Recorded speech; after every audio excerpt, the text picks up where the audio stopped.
I wanted to ask you, Mr. Landau, is President Trump a Russian asset? Absolutely not, Senator. He's the President of the United States, duly elected by the American people. Well, the reason I ask is many people back home have been asking me this question. And they say, if he was an asset, we would see exactly what he's doing now.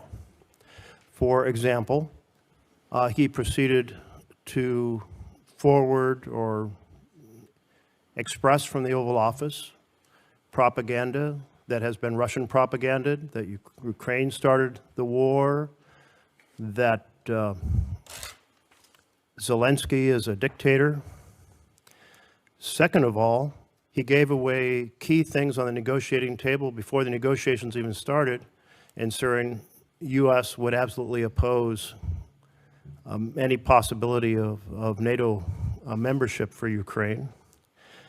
Third, he's cut off the arms shipments to Ukraine, completely undermining their ability against a massive neighbor next door with short supply lines and huge resources. Fourth, he's undermined the partnership with Europe, which has been essential to security over the last 80 years, a major goal of Putin's. And then he's done everything to discredit and dismean Zelensky on the international stage with the just shameful press conference in which he teamed up with the vice president to attack Zelensky. I can't imagine that if he was a Russian asset, he could do anything more favorable than these 5 points. What else could a Russian asset actually possibly do that Trump hasn't yet done?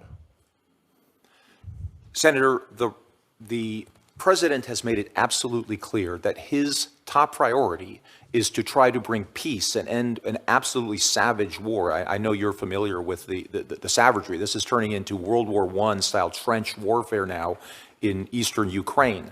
The president is an exceptionally gifted deal maker. He is probably the only individual in the entire universe that could actually stop this. The president understands, as part of his deal well, making, let's turn to another of the you folks have to here. carrots and sticks. Thank you very much, since you're now off the topic I was raising. Mr. Whitaker, these 5 things that the president has done that are so favorable to Putin and so damaging to Ukraine and to our partnership with Europe, do you approve of them?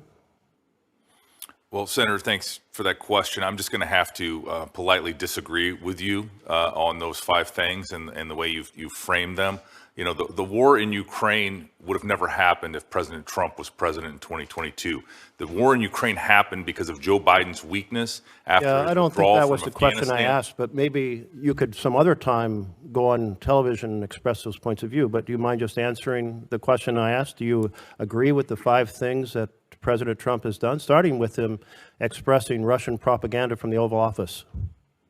Well, you know, again, as I mentioned to your colleague, I am not here to assign labels. We're in the middle of a very important peace negotiation. Okay, thank you. I do hope that we have an administration that works to get the very best deal for Ukraine, but what a Russian asset would do would be to work to get the very best deal for Russia, and that appears to be exactly what Donald Trump is trying to accomplish.